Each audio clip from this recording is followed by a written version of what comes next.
greatest relationship that you'll ever have is with yourself. Taking time to be in the present moment with yourself and asking yourself important questions like, are you happy? Who am I? And instead of getting up every morning and grabbing your phone and getting distracted, sit with your water, your coffee, your wine, whatever you're into. And the question without being distracted, the contemplation process is the building process neurologically. For myself, I've always been kind of inclined to mysticism, to the spiritual. I never ever stop wanting to learn and obtain information, and I never really plan to do any of the things that I'm doing right now in my life. I believe that you should just kind of go with the flow and make it up as you go along. But all of a sudden now I went from a normal girl to a spiritual divine being who's living in a completely different world, but essentially the same world. And I wanted to make sure that I was living the work that I was sharing. You know, I was really disturbed and uncomfortable by the feeling of being a fake or being a poser. Like, how could I clearly guide if I'm not making different choices? So I heard one day in meditation, stop making the same choices and just stop. And I didn't really know what it meant, except for that I knew that I was relying on all these external stimulations to build the identity that I really wasn't. And that I had to show up for people and look a certain way and act a certain way. And that wasn't me. And it got really disturbing for me. I wasn't making time for myself and making time to be the example. And my motive is always to be the example of everything that I'm sharing. I shouldn't be leading anyone if I'm not living the principles, if I'm not living my life the way that I'm sharing. So I kind of disappeared from social media, from the world. Everyone that I ever used to have as friends or in my social life thought I was on crack or crazy. And when I told everyone that I'm trying to learn how to manifest, everyone's like, well, how come we can't see it? Where's all your money? And they didn't really understand that I don't care about money. I really was only caring about how happy I was within myself. And so I broke away from the world and retreated. And I really decided that if I was going to come back in public media and social media, I wasn't going to be seduced in the same way, that I really wanted to be the example of everything that I'm sharing. And I wanted to share things and demonstrate things in a way that empowers people. It's never been about me. It's always been about us.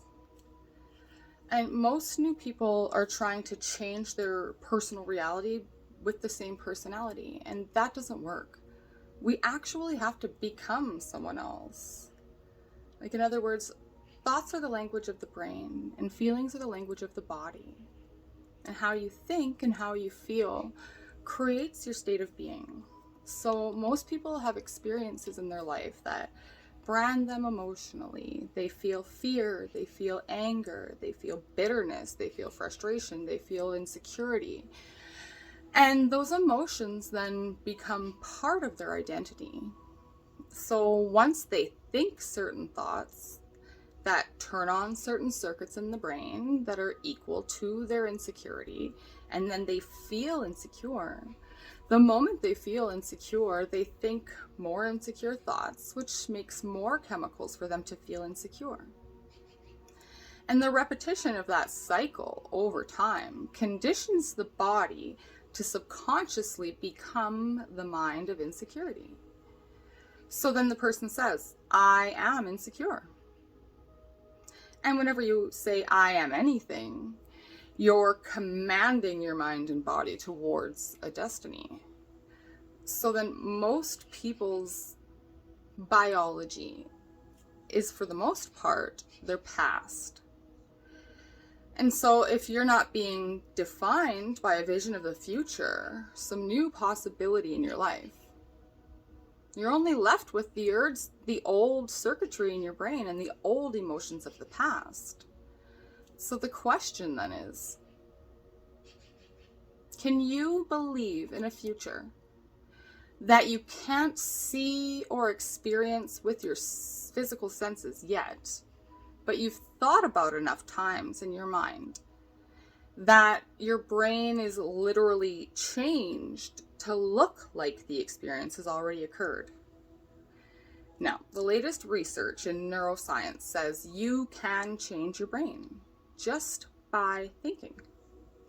So then, as you begin to think about a new possibility, and your brain begins to fire a new sequence and a new patterns, new combinations, and you begin to plan your behaviors, and you begin to review in your mind, mentally rehearse who you're going to be in your life. The mere action of mental rehearsal begins to install the neurological circuits in your brain. Now your brain is no longer a record of the past. Now it's in fact a map to the future. And if you were then to begin to emotionally embrace your future before it's made manifest, in other words, you're not waiting for your healing to feel whole. You're not waiting for your new relationship to come in to feel love in your life. You're not waiting for the mystical moment in order to feel awe. You're not waiting for your success to feel empowered. That's the old model of reality, of cause and effect, of reacting to what is. In other words, the materialist, the person who's waiting for their wealth to come to feel abundant, they're living by that model of cause and effect.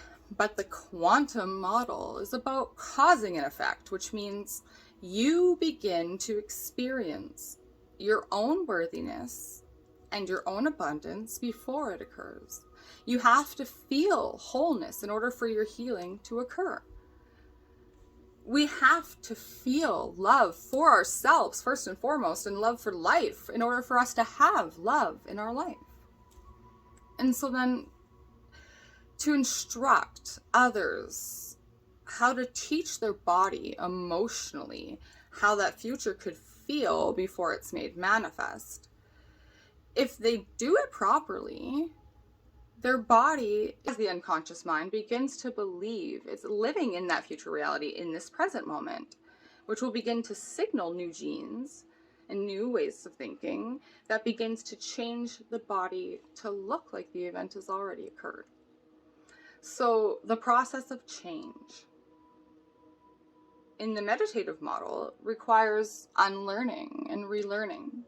It requires breaking the habit of the old self and then reinventing your new self. Neuroscience says pruning synaptic connections and sprouting new connections, unfiring and unwiring from refiring and rewiring. Unmemorizing emotions that are stored in the body and then reconditioning the body to a new mind and to a new emotion, no longer signaling the same genes in the same way, but signaling new genes and new ways. Beginning to pull your energy out of the past and beginning to invest your energy into this future and present moment. The concept of transformation is a really important message. And the reason that we use meditation as the mechanism is because people can become so familiar with their old personality self that they no longer default and keep reaffirming the new persona. It's so much easier to forget that vision than it is to remember. So you have to constantly remind yourself, reproducing this same level of line. You've got to constantly emotionally embrace it. Keep conditioning the body, the thought, the feeling, the image, the emotion, the stimulus and response. You're conditioning your body into the future instead of waking up every morning and remembering your problems and those problems that are associated with people, objects, things, certain times, places. And every single one of those problems has an emotion associated with it. So people are remembering their past, they're feeling those emotions, and they're firing and wiring the same circuits and feeling the same emotions. They're conditioning their body into the past. And that's why change is so hard. Because the moment you step out from doing the same thing and making a different choice, there's going to be some discomfort. because the body is subconsciously has been programmed emotionally into the past. So the moment you make a different choice, you're stepping out of the known into the unknown, and the body starts influencing the mind to return back to the familiar place. That's why people have so much difficulty changing. And yet, if meditation is the model to become so familiar with your old self and so familiar with your new self, how many times do we have to forget until we stop forgetting and start remembering? That's the moment called change. Give people tools and let them practice, and they'll actually start enjoying it. All right, so, but if you're not being defined by a vision of the future, I'll assert that you're left with the memories of your past, and you're going to be predictable in your life. So you'll wake up in the morning, you'll see your coworker, you see your husband, you see your phone, you're on a Zoom. For most people, it's the environment that's actually causing them to think and feel equal to everything that they know. So it's not their personality that's creating their personal reality. It's their personal reality that's reaffirming and shaping their environment, that's shaping and controlling the way that they feel and the way that they think.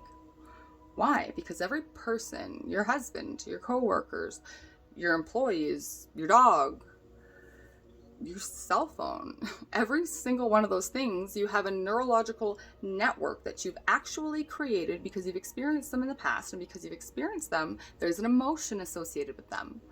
So if we're not being defined by a vision of our future, when we see the same people and we go to the same places and we do the exact same things at the exact same time, the environment is controlling the way that we feel and the way that we think. But if how we think and feel actually creates our life, as long as we're thinking equal to everything that we know, everything will stay the same, because nothing changes in our life until we change, okay? So the conditioning process, the thought and the feeling, the memory and the emotion, you're thinking in the past, when you remember your problems, you feel the emotion associated with it.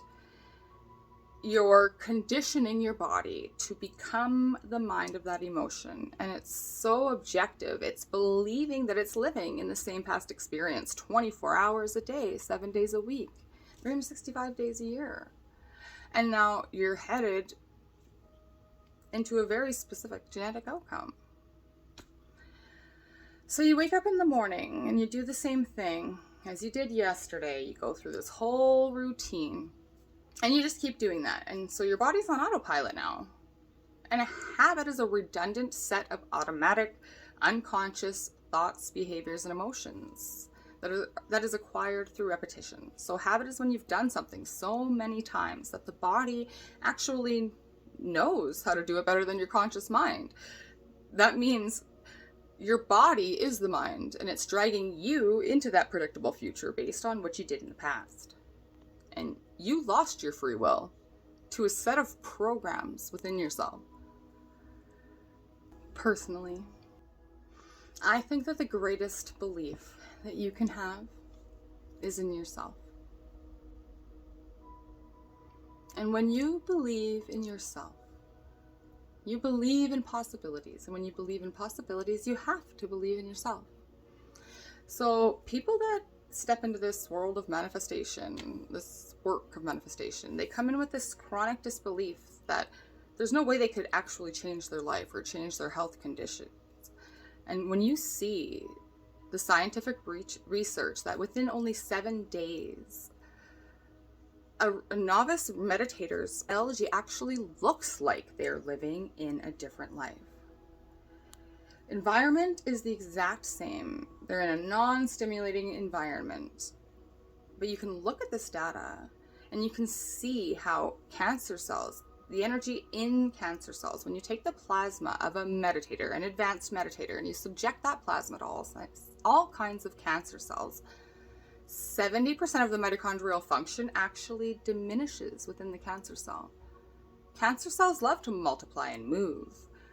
And if you take the energy out of the cancer cell, you take the life out of the cancer cell. And when people see this data, it gives them hope. It gives them the idea that it is possible now. When someone shares a story with you about their stage 4 cancer that has spread to their bones, to their uterus, to their lungs, to the liver, to all the tissues of their body, and you ask any doctor who's seen stage 4 cancer in bones, it's very unlikely that you're going to see a reversal. And this person is telling you their story. It's not a glamorous story. This is a real life story. And there's no evidence of any cancer in her tissues any longer, no cancer in her bones. PET scans show there's a complete reversal. How? That's the 4-minute mile. That's the person speaking the truth. And it invariably, anybody who hears that is going to be examining this story and they're thinking, if they can do it, maybe so can I. So I want to talk about being victimized by circumstances. Victim is a word that I really dislike personally. But being a victim by circumstances in your life literally means that this event, circumstance, person is actually causing you to feel emotionally and think in terms of memories equal to that circumstance. And the circumstance can actually change your state of being. So you're thinking the same way and you're feeling the same way, and response to the environment is also the same. So I can guarantee you that your life will stay the same because you are the same. And if you ask this person, why are you unhappy? Why are you frustrated? Why are you sad? They'll tell you, this condition, this person, this thing is making me feel and think this way. Well, anything that makes us feel or think a certain way that we don't think we have any control over for the most part makes us a victim. So as a species, we've become victimized by the conditions in our lives. And it's the environment then that's controlling the way that we feel and the way that we think. So the idea is that if you can change the way you think and change the way you feel, could you begin to produce outcomes or effects in your life that cause you to believe that you are the creator of your own life instead of the victim of your life? Which means then you would have to think greater than the circumstance and yourself. And you would have to feel differently in the presence of that same circumstance. And if you truly could do that and begin to create an outcome, the synchronicities, the serendipity, the coincidences that will begin to be happening in your life, you're going to start to pay attention to what you did. And you're going to realize that on some level you had a hand in that. And you know now that you are a participant. So it's a very big interest of mine to try and share this with the world, with everybody, every person, every circumstance, every condition, every place, every object. Anything that you own is mapped neurologically in your brain so that your brain is a record of the past. It's an artifact, the repository of everything that you've learned intellectually or experienced. End products of experience are called emotions. The memories that we have in our life produces familiar emotions, or our response to anybody that we know in our life. There's a neurological network for your boss, for your coworker, for your ex. And for most people, their interaction in the environment is causing their environment to control their thinking, or their personal reality is controlling their personality. So, if your personality is made up of how you think, act, and feel, is it possible that if I begin to change the way I think, the way I act, the way I feel, that I feel like my life should change because I'm changing? The interest for us then is to be able to meet these challenges in our life from a greater state of consciousness and not be victimized by the circumstances, but to take some time and review how are we going to think and feel. That's in meditation. And review how you're not going to think, how you're not going to act, and how you're not going to continue to feel. It just turns out that it tends to be 95% of who we are is these unconscious programs. So it's so much easier to forget than to remember because it's the majority of who we are, after a certain point in our life. So changing that process, the overcoming process of that change, of that same self, somehow begins to produce these facts in people's lives. And that's kind of this exciting part about being a creator of your own life. Your personality creates your personal reality, they say. So if you want to change something in your life, then on a fundamental level, you have to look at the thoughts that you're thinking to see if they are serving you. Notice the behaviors What are you demonstrating? Are they demonstrating love to yourself? Begin to look at these emotions that you have memorized within you that become part of your identity. Are you resentful? Insecure? What are you feeling? Because of mirrored neurons, for example, our children, they pay more attention to what we do than what we say. So you can't just say to your kids, clean your room and have a disgusting room. You guys understand that? Because they're going to subconsciously or automatically look to your room for an example. Get children in their terrible twos. It's a really simple analogy. What do we do for the first yearish of our kids' lives? Aw, look how cute he is, look how cute she is, da da da da da. Oh, look. And then what? All of a sudden, about one-ish, they start walking, right? And their brain is so neuroplastic, and they go, wow, look at this. What is this? What's a vase? What's it made of? Oh, wow, it holds water? And this kid begins to interact with their environment out of curiosity, pulling things, breaking things. And what do? Stop! No! Don't touch that! Don't break that! Get down! And then the child turns 2, and we're like, put your shoes on, go to the bathroom. No! It's mirrored neurons. They're just mirroring behavior. So we know that children pay attention because of those mirrored neurons more based on what they observe than what they're told. Every time you learn something new, you make a new connection in your brain. That's what learning is. Forging new synaptic connections. And as you begin to leave imprints in your neurological tissue as a result of your interaction in the environment, the next thing is that you're going to have an opportunity then to apply that information in your life, to personalize it, to demonstrate it. And there are certain groups of people who will be able to get their behaviors to match their intentions, to get their actions equal to their thoughts. They will step out into the unknown and we will try it. And then when we do, we're going to have a new experience. An experience that enriches your brain, reorganizing more circuits than what you could understand physiologically. But the moment those neurons string into place, the brain makes a chemical, and that chemical is called a feeling or an emotion. And the moment you feel unlimited, for example, the moment you feel like a patient parent, the moment you feel abundant, the moment you feel free, now you are teaching your body chemically to understand what your mind is intellectually understanding. So we can say knowledge is for the mind and experience is for the body. And in that moment, you are beginning to embody the truth of that philosophy, of that theory, and you're literally signaling new genes in new ways, and you are rewriting your biological program. And if you've done it once, must mean you can do it again. And if you can repeat any experience over and over and over, you are going to neurochemically condition your mind and body to begin to work as one. And when you've done something so many times that the body now knows how to do it as well as the mind, now that's innate in you. Second nature. It's easy. It's familiar. It's who you are. As a matter of fact, you've practiced it so many times that you don't even have to consciously think about it because it's now becoming a new subconscious program. So our job is to go from philosopher to initiate to master. From knowledge to experience to wisdom. From mind to body to soul.